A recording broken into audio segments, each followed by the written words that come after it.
Descriptive writing is writing that describes people, places, animals, or objects in such a way that allows the reader to build a strong image in their mind.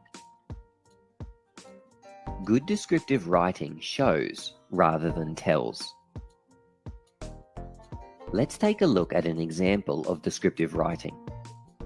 The cool evening wind moaned, toying with the tiring tree branches. Leaves tumbled off the tiled roof and fell to the ground, burying the yard under a patchwork quilt of yellow and brown. A curious squirrel scampered down the trunk and disappeared into a rustle of leaves. Notice that this text shows more than it tells. It shows the reader it's windy. It shows the reader the season. Let's break down 4 components that make for effective descriptive writing. Number 1. Pay attention to details. Whereas regular writing might see a red apple, descriptive writing sees the detail of the stem, the change in color, the spots on the skin, and the way it catches the light. Can you see anywhere in our example text that shows the author paid attention to detail? Pause here while you look. Some examples: tiled roof, patchwork quilt of yellow and brown. The second component of strong descriptive writing is descriptive language. We want to make sure we are using vivid verbs and precise adjectives. Vivid verbs are verbs that allow the reader to clearly picture what action is taking place. They are more interesting for the reader than the average verb. Instead of break, how about shatter, or fracture, or smash? Instead of walk, how about hike, or shuffle, or stroll? Precise adjectives are adjectives that are very accurate and specific in the way they describe. Instead of choosing multiple average adjectives, choose one precise adjective. Choose quality over quantity.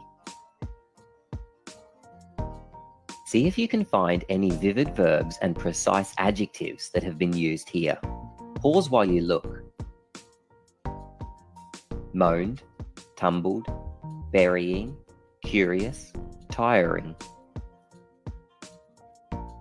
What effect did these word choices have on you, the reader? These words were chosen to help you build a stronger picture of the scene in your mind. A third component of descriptive writing is including multiple senses. It is easy to focus only on the things the reader should be seeing, forgetting to describe the other senses. Descriptive writing should also help us imagine what we could feel, the sounds, the tastes, and the smells. Read over this passage again, this time looking out for which senses have been described. Pause here while you look. Here the author has focused on the sense of sight, tree branches, tiled roof, yellow and brown leaves.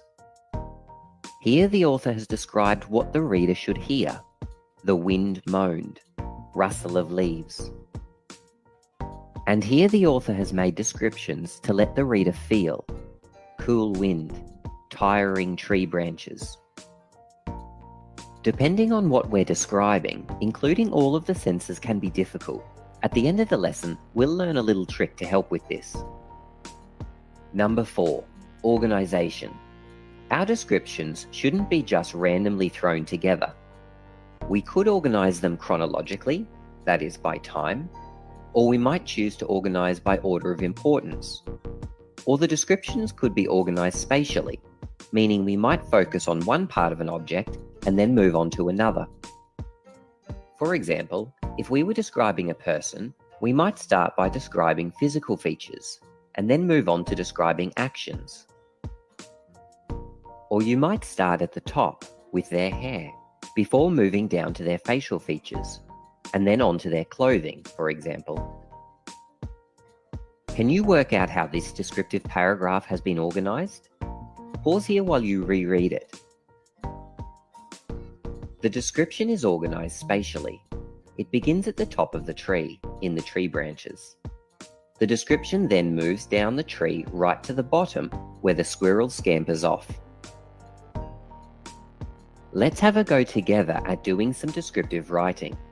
We'll use this picture to help us.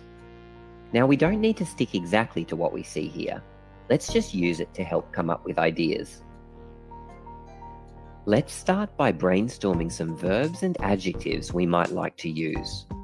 I'm going to try to make sure I include some vivid verbs and precise adjectives. Pause here if you'd like to come up with some on your own.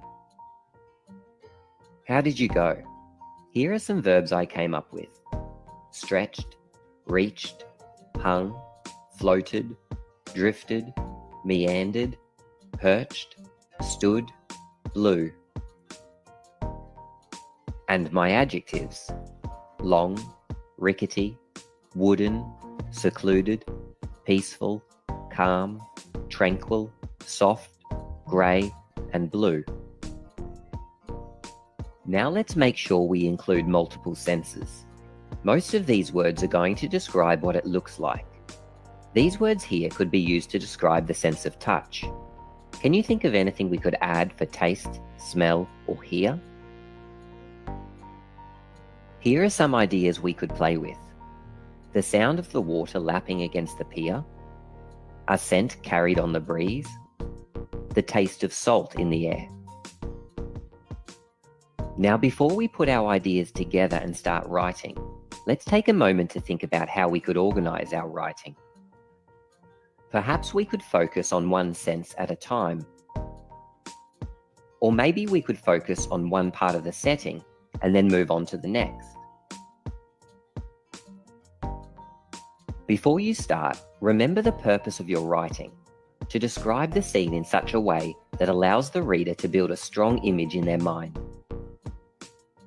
And we're going to try to do that by showing, not telling. Pause here while you write. How did you go? Here's a short passage I've written. If you like, leave your passage in the comments below. Descriptive writing can be a lot of fun, and practicing your descriptive writing is easy. Just choose an object from around the house. A chair, a pie, a raindrop on a window. The more ordinary the object, the greater the challenge. Before we finish, a few tips for your descriptive writing. Number 1. Limit your use of the verbs from to be: is, are, was, were. Number 2. Set a word limit. This can encourage us not to waste words. If a word or sentence is not doing an important job for you, get rid of it. Number 3. Play around with creative ways to include the 5 senses. Sometimes it can be tricky to include taste, for example. But perhaps you could use words which evoke a taste to describe other aspects.